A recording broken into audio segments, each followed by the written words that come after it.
Se estaban gestando los mayores problemas de la historia. El más majestuoso ser creado se estaba rebelando contra su creador.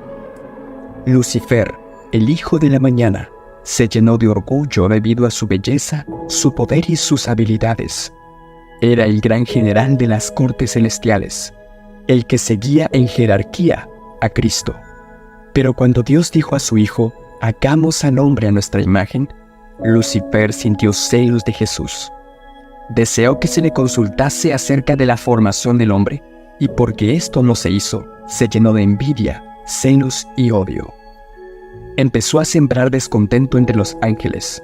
Según él, Dios tenía favoritos. ¿Por qué se le daba más honra y honor a Cristo que a él? Para evitar un golpe de estado, el Padre organizó una asamblea con todos los seres angélicos y les explicó lo que ellos necesitaban saber, así como lo que nosotros necesitamos saber. Su Hijo, Cristo, había estado con él desde toda la eternidad y era igual a él en poder y autoridad. Lucifer sentía envidia y celos de Jesucristo. No obstante, cuando todos los ángeles se inclinaron ante él para reconocer su supremacía, gran autoridad y derecho de gobernar, se inclinó con ellos, pero su corazón estaba lleno de envidia y odio. Cristo formaba parte del consejo especial de Dios para considerar sus planes, mientras Lucifer los desconocía. No comprendía ni le era permitido enterarse de los propósitos de Dios. En cambio, Cristo era reconocido como soberano del cielo, con poder y autoridad iguales a los de Dios.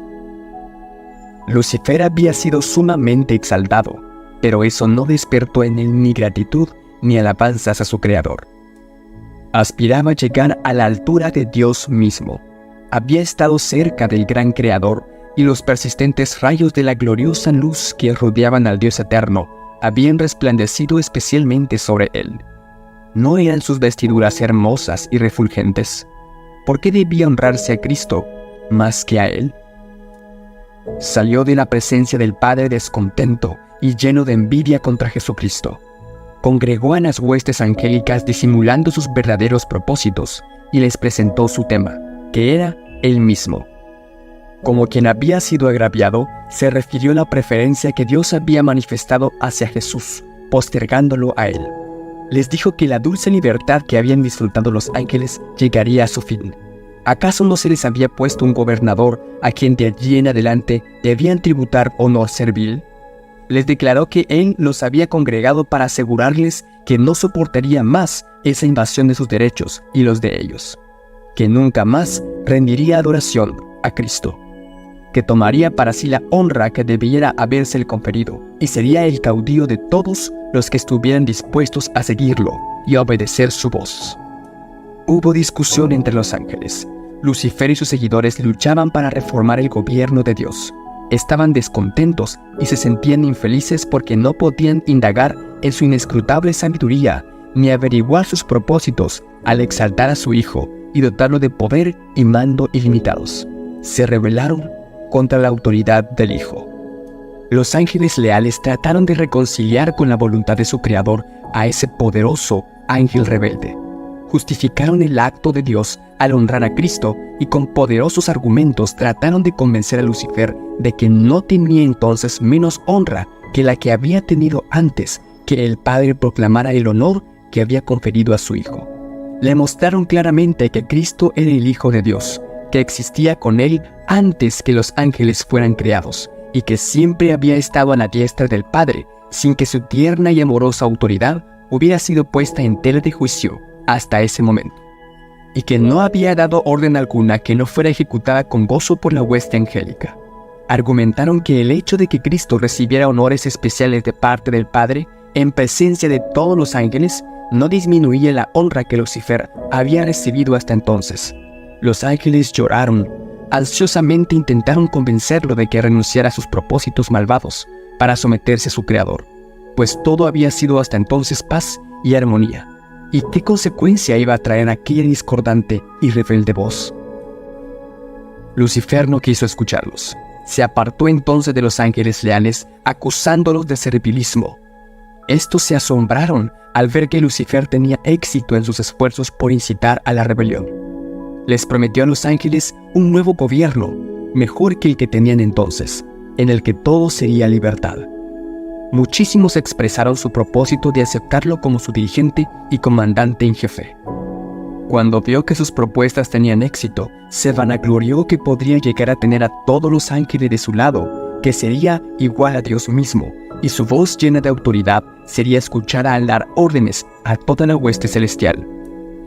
Los ángeles leales le advirtieron nuevamente y le aseguraron cuáles serían las consecuencias si persistía, pues el que había creado a los ángeles tenía poder para despojarlos de toda autoridad y, de una manera señalada, castigar su audacia y terrible rebelión. Pensar que un ángel se opuso a la ley de Dios, que es tan sagrada como él mismo. Los ángeles leales exhortaron a los rebeldes a que cerraran sus oídos a los razonamientos engañosos de Lucifer, y le aconsejaron a él y a cuantos habían caído a su influencia que volvieran a Dios y confesaran el error de haber permitido siquiera el pensamiento de objetar su autoridad. Muchos de los simpatizantes de Lucifer se mostraron dispuestos a escuchar el consejo de los ángeles leales y a arrepentirse de su descontento para recobrar la confianza en el Padre y su amado Hijo. Pero Lucifer tenía otro engaño preparado. El poderoso rebelde declaró entonces que los ángeles que se le habían unido habían ido demasiado lejos para retroceder, y que él estaba bien enterado de la ley divina, y que sabía que Dios no los perdonaría. Declaró que todos aquellos que se sometieran a la autoridad del cielo serían despojados de su honra y degradados. En cuanto a él se refería, estaba dispuesto a afrontar las consecuencias, pues jamás se postraría para adorar servilmente al Hijo de Dios. Manifestó que la única salida que les quedaba a él y a sus seguidores era declarar su libertad y obtener por medio de la fuerza los derechos que no se les quiso otorgar de buen grado. Por su obstinada rebelión, Lucifer, el portador de luz, se convirtió en Satanás, el adversario. En lo que concernía a Satanás, era cierto que ya había ido demasiado lejos en su rebelión para retroceder, pero no ocurría lo mismo con aquellos que habían sido cegados por sus engaños. Para ellos el consejo y la súplica de los ángeles leales abrían una puerta de esperanza, y si hubieran atendido la advertencia, podrían haber escapado del lazo de Satanás. Pero permitieron que el orgullo, el amor a su jefe y el deseo de la libertad ilimitada los dominasen por completo, y los juegos del amor y la misericordia divinos fueron finalmente rechazados. El gran Dios podría haber expulsado inmediatamente del cielo a ese archiengañador, pero ese no era su propósito. Daría a los rebeldes una justa oportunidad para que midieran su fuerza con su propio Hijo y sus ángeles leales. En esta batalla cada ángel elegiría su propio bando y lo pondría de manifiesto ante todos. Así que encontramos aquí el principio del libre albedrío. Cada ser elegiría por sí mismo quién decía la verdad. Rebelarse contra el gobierno divino era un crimen enorme. Todo el cielo parecía estar en conmoción. Los ángeles se ordenaron en compañías. Cada división tenía un ángel comandante al frente. Satanás estaba combatiendo contra la ley de Dios por su ambición de exaltarse a sí mismo y no someterse a la autoridad del Hijo de Dios, el gran comandante celestial. Se convocó a toda la hueste celestial para que compareciese ante el Padre y cada caso fuese determinado. Satanás declaró descaradamente su desagrado por la preferencia dada a Cristo sobre él, añadiendo orgullosamente que debía ser igual a Dios y admitírsele en los consejos del Padre para tener conocimiento de sus propósitos. Dios respondió a Satanás que únicamente a su Hijo revelaría sus designios, e invitó a toda la hueste celestial, incluso el mismo Satanás, a que le prestara absoluta e incondicional obediencia. Pero dijo que él, Satanás, se había hecho indigno de estar en el cielo. Entonces el enemigo señaló con regocijo a sus simpatizantes, que eran cerca de la mitad de los ángeles, y exclamó: «Ellos están conmigo. ¿Los expulsarás también y dejarás semejante vacío en el cielo?». Declaró entonces que estaba preparado para hacer frente a la autoridad de Cristo y defender su lugar en el cielo por la fuerza de su poder, fuerza contra fuerza. Y llegamos finalmente al primer pasaje de la Biblia que describe esto. Tú que habías dicho en tu corazón: «Al cielo voy a subir, por encima de las estrellas de Dios alzaré mi trono, y me sentaré en el monte de la reunión, en el extremo del norte. Subiré a las alturas del nublado, me asemejaré al Altísimo». Ahí tenemos la escena, con todos esos verbos en primera persona. con el yo tomando prominencia. Los ángeles buenos lloraron al escuchar las palabras de Satanás y sus alborozadas jactancias.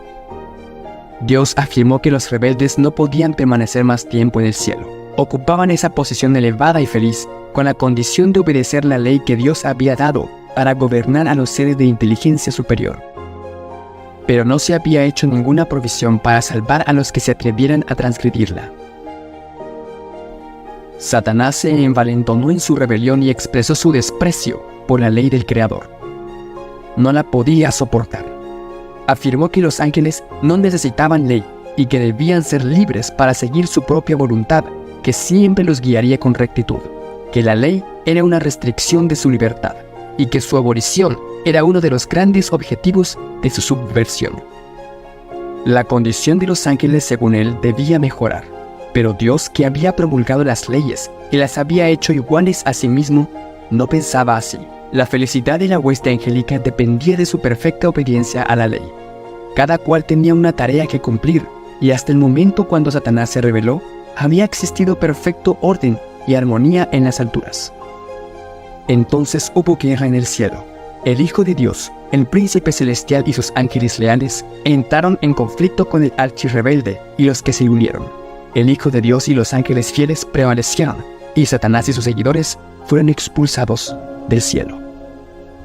Lo que sucedió después reveló el carácter verdadero de Satanás. Después que Satanás y los que cayeron con él fueron echados del cielo, y él se dio cuenta de que había perdido para siempre toda la pureza y gloria de aquel lugar, se arrepintió y quiso ser reintegrado allí. Estaba dispuesto a ocupar su lugar o cualquier puesto que se le asignase. Pero no, el cielo no debía ser puesto en peligro. Todo el cielo podría contaminarse si se le recibía de vuelta, pues el pecado había comenzado en él y la semilla de la rebelión estaba en su fuero interno. Tanto él como sus secuaces lloraron e imploraron que se los volviese a recibir en el favor de Dios. Así que tenemos arrepentimiento, con lloros y ruegos. Esto podría haber sido suficiente y Dios podría haberlos acogido de nuevo, pero no estaban arrepentidos porque amaban a Dios, sino por los privilegios que habían perdido. Deseaban recuperarlos. Satanás tembló al contemplar su obra. Meditaba a solas en el pasado, el presente y los planes para el futuro. Su poderosa contextura temblaba como si fuera sacudida por una tempestad. Entonces pasó un ángel del cielo. Lo llamó y le suplicó que le consiguiera una entrevista con Cristo. Le fue concedida. Entonces le dijo al Hijo de Dios que se había arrepentido de su rebelión y deseaba obtener nuevamente el favor de Dios. Deseaba ocupar el lugar que Dios le había asignado previamente y permanecer bajo su sabia dirección. Cristo lloró ante la desgracia de Satanás, pero le dijo, comunicándole la decisión de Dios, que nunca más sería recibido en el cielo, pues éste no podía ser expuesto al peligro. Todo el cielo se malograría si se lo recibía otra vez, porque el pecado y la rebelión se habían originado en él. Las semillas de la rebelión todavía estaban dentro de él. Cuando Satanás se convenció plenamente de que no había posibilidad alguna de recuperar el favor de Dios, manifestó su maldad con odio acrecentado y ardiente vehemencia. ¿Por qué Dios actuó de esa manera? Sin duda alguna, los ángeles buenos tenían interrogantes de saber por qué Dios manejó las cosas así. Ellos oyeron el arrepentimiento, vieron los llantos y ruegos, pero Dios dijo, no pueden volver. Durante 4000 años, ni aun los ángeles leales comprendieron plenamente las cosas, hasta que la cruz clarificó todo. Tenemos aquí una importante lección. Hay una diferencia entre arrepentimiento exterior y arrepentimiento interior. Lo que Satanás lamentaba era haber perdido su privilegio, su posición, su futuro. Ahora, ¿por qué Satanás a continuación de esto puso su mirada en Adán y Eva? Si de un modo u otro lograba inducirlos a la desobediencia, seguramente tomaría Dios alguna providencia para perdonarlos. Y entonces, tanto él como los ángeles caídos tendrían una justa oportunidad para compartir con ellos la misericordia de Dios. Satanás conocía a Dios. Sospechaba que Dios proveería una vía de perdón para Adán y Eva. Y si ellos podían ser perdonados, entonces él y sus seguidores, con seguridad, podían ser perdonados también. Vemos el deseo de Satanás de retornar al cielo. Y esto es clave para comprender sus actividades hoy en día. Aún quiere volver al cielo. aún quieren retornar a donde un día estuvieron sus orígenes. Cuando el hombre violó la ley de Dios en el Edén, Satanás se regocijó. De hecho, se sigue regocijando cuando pecamos. Declara que ello demuestra que la ley de Dios no puede ser obedecida. Al pecar Adán y Eva, afirmó que el hombre no podía ser perdonado. Por cuanto él mismo, después de su rebelión, había sido desterrado del cielo, Satanás sostenía que la familia humana debía quedar privada para siempre del favor de Dios. Insistía en que Dios no podía ser justo y al mismo tiempo mostrar misericordia al pecador. Pero aunque pecador, el hombre estaba en una situación diferente de la de Satanás. Lucifer había pecado en el cielo, en la luz de la gloria de Dios. A él, como a ningún otro ser creado, había sido dada una revelación del amor de Dios. Comprendiendo el carácter de Dios y conociendo su bondad, Satanás decidió seguir su propia voluntad egoísta e independiente. Su elección fue final. No había ya nada que Dios pudiese hacer para salvarle, pero el hombre fue engañado. Su mente fue entenebrecida por el sofisma de Satanás. No conocía la altura y la profundidad del amor de Dios. Para él había esperanza en el conocimiento del amor de Dios. Contemplando su carácter, podía ser atraído de vuelta a Dios. Hay asuntos en este conflicto que van más allá de si tú o yo estaremos en el cielo. Tiene que haber un modo de derribar las acusaciones de Satanás hechas a Dios y a su gobierno. Dios está bajo juicio. Es la realidad. Durante más de 6.000 años ha estado recibiendo acusaciones a su carácter y a su ley. Y los ángeles no caídos están observando cómo termina todo. ¿Qué fundamento será más fuerte? ¿El de Dios, el amor? ¿O el de Satanás, el egoísmo? ¿Cuál tendrá la última palabra? El apóstol Pablo dice: Dios es veraz, como dicen las Escrituras acerca de él. Quedará demostrado que tienes la razón en lo que dices y ganarás tu caso en los tribunales. Satanás tiene un conocimiento exacto de los pecados que por sus tentaciones ha hecho cometer a los hijos de Dios e insiste en sus acusaciones contra ellos. Declara que por sus pecados han perdido el derecho a la protección divina y reclama el derecho de destruirlos. Los declara tan merecedores como él mismo de ser excluidos del favor de Dios. Son estos, dice, los que han de ocupar mi lugar en el cielo y el lugar de los ángeles que se unieron a mí. Profesan obedecer la ley de Dios, pero ¿han guardado sus preceptos? ¿No han sido amadores de sí mismos más que de Dios? ¿No han puesto sus propios intereses antes que su servicio? ¿No han amado las cosas del mundo? Mira los pecados que han señalado su vida. Contempla su egoísmo, su malicia, su odio mutuo. ¿Me desterrará Dios a mí y a mis ángeles de su presencia y sin embargo recompensará a los que fueron culpables de los mismos pecados? Tú no puedes hacer eso con justicia, oh Señor. La justicia exige que se pronuncie sentencia contra ellos. Vemos la complicación del asunto. Si Dios va a perdonarnos y llevarnos al cielo, ¿por qué no puede Satanás gozar del mismo privilegio? No hay fácil solución a esto, y esa es la razón por la que ha llevado más de 6.000 años resolverlo. En términos cósmicos, hay algo más profundo en este conflicto que nuestra salvación. Es la vindicación del carácter de Dios. Allí radica todo. El plan de redención tenía un propósito todavía más amplio y profundo que el de salvar al hombre. Cristo no vino a la tierra solo por este motivo.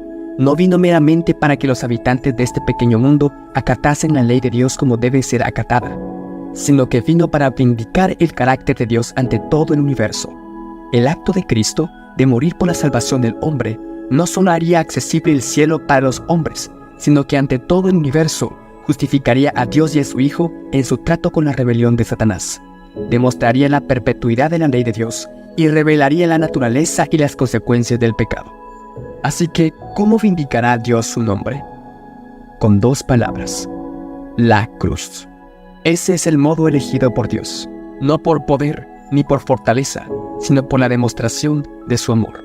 A este resultado de su gran sacrificio, a su influencia sobre los seres de otros mundos así como sobre el hombre, se refirió el Salvador cuando poco antes de su crucifixión dijo: ahora es el juicio de este mundo, ahora el príncipe de este mundo será derribado, y cuando yo sea elevado de la tierra, atraeré a todos hacia mí. Satanás sería desenmascarado, desacreditado ante todo el universo, ante todos los seres que han estado contemplando el desenlace. Ahora, hay algo más que debemos entender. A veces hay una desorbitada preocupación sobre la cruz, pero la verdadera cruz de Cristo no es un crucifijo en el que Cristo está colgado. La verdadera cruz está vacía, pues Él resucitó. El símbolo es el Jesucristo levantado. La fe nos lleva no solo a la cruz, sino a través de la cruz. A Jesucristo en el santuario celestial, donde Él está ahora ministrando para nosotros lo que hizo en el Calvario. Por tanto, teniendo un gran sumo sacerdote que traspasó los cielos, Jesús el Hijo de Dios, retengamos nuestra profesión. Puestos los ojos en Jesús, el autor y consumador de la fe, el cual por el gozo puesto delante de Él, sufrió la cruz, menospreciando el oprobio, y se sentó a la derecha del trono de Dios. Cristo vive hoy, son buenas noticias. Eso es lo que significa evangelio. Sin la resurrección, la cruz sería solamente un martirio inútil. Aunque crucificando al Hijo de Dios, Satanás había firmado su sentencia de muerte, y ahora, finalmente los ángeles leales comprendían por qué Dios no lo había reintegrado en el cielo. Satanás no fue destruido aún. Los ángeles no comprendían todavía todo lo que entrañaba en la gran controversia. Comprendían algunas cosas, pero no todo estaba claro. Los principios que están en juego debían ser revelados con mayor plenitud. Y por causa del hombre, la existencia de Satanás debía continuar. El hombre también debía ver el contraste entre el príncipe de la luz y el príncipe de las tinieblas. El hombre debía elegir a quién quería servir. Así que de nuevo el asunto es quién dice la verdad, ¿Dios o Satanás? Ahora somos nosotros, como una vez fueron los ángeles, los que estamos tomando partido en el conflicto. Para destruir el pecado y sus consecuencias, Dios dio a su Hijo amado y nos permite que mediante la cooperación con Él, terminemos con esta escena de miseria. ¿Nos damos cuenta de lo importante que somos en el plan de Dios? Él nos permite que mediante la cooperación voluntaria, abatamos finalmente a Satanás, que destruyamos su obra. Romanos 16:20. Así el Dios de paz aplastará pronto a Satanás bajo los pies de ustedes. Que nuestro Señor Jesús les dé su gracia. Y si hemos elegido a Dios, ¿cuáles son nuestras razones? Debemos analizarlas con cuidado. Recordemos que Satanás quería ir al cielo, no por amor a Dios, sino porque había perdido sus privilegios. El Señor no tiene lugar en su obra para los que sienten mayor deseo de ganar la corona que de llevar la cruz. Necesita hombres que piensen más en cumplir su deber que en recibir la recompensa. ¿Cuál es nuestra motivación? ¿Anhelamos el cielo como el escape de nuestras dificultades o como la liberación de nuestro egoísmo y orgullo? Por toda la Biblia, Dios deja claro que no hay nada más importante que limpiar su nombre de las acusaciones de Satanás, de modo que la justicia prevalezca en el universo. Satanás dijo que los mandamientos de Dios no son necesarios, que no pueden ser obedecidos. Pero en Apocalipsis 7 encontramos a un grupo de seres humanos en quienes será puesto el sello de Dios. Por medio de ellos, Dios hará la más grande demostración de que su ley sí puede ser obedecida. Este ejército de hombres y mujeres de Dios no pensarán en nada más que vindicar el carácter del Creador, y no serán las personas más intelectuales o más poderosas de la tierra. Dios usará, como siempre lo ha hecho, a los más humildes. Satanás sabe lo que está en juego, así que para prevenir el sellamiento de los 144,000, él ofrece evangelios atractivos de su invención. Su primer falso evangelio podría ser: sí, exalta la ley, levanta la ley. Solo recuerda que el cumplir los mandamientos está fuera del alcance de los seres humanos. Pero no te preocupes por guardar los mandamientos. Hay alguien que ya lo hizo por ti, Jesús. ¿Suena bien? Y hay otro segundo falso evangelio: no puedes guardar los mandamientos, pues naciste pecador. Vives en carne de pecado. Nunca satisfarás la ley. Pero no hay problema, en tanto pidas perdón por tus pecados. Eso es todo lo que Dios requiere. Dios mira el registro de Jesús en el cielo, no el tuyo. Y hay un tercero: no deberías tomarte tan serio el guardar los mandamientos, pues te harás un legalista. Lo importante es que mantengas una relación con Jesús. Desde luego, en todos estos falsos evangelios hay medias verdades, la trampa más poderosa del enemigo. Cuando se dice que es imposible o innecesario ser vencedores, recordemos que alguien llamado Satanás está pervirtiendo el evangelio. Lo está redefiniendo. Satanás odia el evangelio eterno, porque con este Jesús quiere reproducir su propio carácter en los seres humanos. Cambia a los pecadores y eso lo pone furioso. El evangelio, el verdadero evangelio, cambian las personas. Pronto el gran conflicto terminará. Se demostrará que las calumnias que arrojó Satanás contra el gobierno de Dios son falsas. Cuando después del milenio, la nueva Jerusalén descienda del cielo a la tierra y los impíos resuciten, se verá en vista panorámica toda la historia de este mundo, tanto los redimidos que se encuentran dentro de la ciudad, como los impíos que se encuentran fuera, junto con los demonios y Satanás.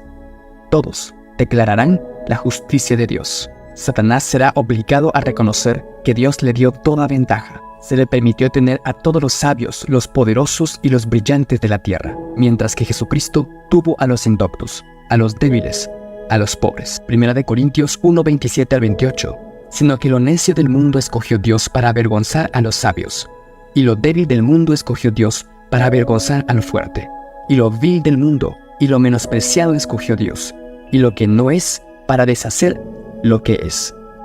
Dios nos escogió a nosotros, los débiles y los indefensos. Satanás verá finalmente que su rebelión voluntaria lo ha inhabilitado para el cielo. Se cumplirá entonces Filipenses 2:10, para que en el nombre de Jesús se doble toda rodilla de los que están en los cielos y en la tierra y debajo de la tierra, y toda lengua confiesa que Jesucristo es el Señor, para gloria de Dios el Padre.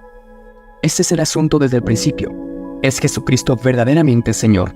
Satanás reconocerá la justicia de Dios, y él será absuelto de todo cargo. En el cumplimiento final del juicio se verá que no existe causa para el pecado. Cuando el juez de toda la tierra pregunte a Satanás, ¿por qué te has rebelado contra mí y me has arrebatado los súbditos de mi reino? El autor del mal no podrá dar ninguna disculpa. Toda boca será cerrada y todas las huestes rebeldes quedarán mudas. Todo el universo habrá sido testigo de la naturaleza y los resultados del pecado, y su destrucción completa, que en un principio hubiese causado temor a los ángeles y deshonrado a Dios, demostrará entonces el amor de Dios y establecerá su justicia ante un universo de seres que se deleitarán haciendo su voluntad y en cuyos corazones se encontrará su ley. Nunca más se manifestará el mal. La creación, después de haber pasado por tal prueba y experiencia, nunca más se apartará de la sumisión a aquel que se ha dado a conocer en sus obras como Dios de amor insondable y sabiduría infinita. Recordemos que una de las acusaciones de Satanás contra Dios es que nadie puede guardar su ley. Por lo tanto, el honor de Dios y el honor de Cristo están comprometidos en la perfección del carácter de su pueblo. Tú y yo. Así se logrará. No hay otro modo. Es así como todo concluirá. La perfección del carácter tiene que ver con la vindicación del carácter de Dios. La conclusión de este video es: 1. La vindicación del carácter de Dios es la razón del gran conflicto.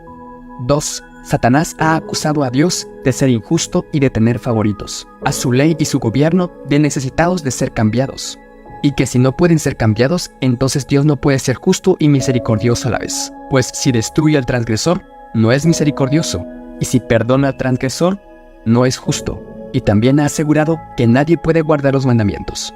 Número 3. Dios refutó a Satanás con 2 palabras: la cruz. 4. El Evangelio de Jesucristo es más que su muerte por nuestros pecados, es su vida para nuestra victoria. 5. El conflicto está a punto de terminar. Satanás se ha inventado falsos evangelios, pero cuando él pregunte, ¿en dónde están los que guardan los mandamientos de Dios? ¿En dónde están los que obedecen al gobierno divino? Dios dirá: aquí están los que guardan los mandamientos de Dios y la fe de Jesús. 6. Cuando se haya demostrado que no hay excusa para el pecado y que Dios dio la oportunidad a todo ser de decidir qué bando escoger, si el bando de Satanás o el bando de Cristo, todos reconocerán la justicia de Dios y la perpetuidad de su ley. El pecado y los pecadores serán destruidos para siempre. Y 7. El conflicto finalmente habrá terminado. Ya no habrá más pecado ni pecadores. Todo el universo estará purificado, desde el átomo más imperceptible hasta el mundo más vasto. Todas las cosas animadas e inanimadas declararán en su belleza sin mácula y en júbilo perfecto que Dios es amor. La pregunta final que quiero hacerte es: ¿conoces entonces el verdadero evangelio?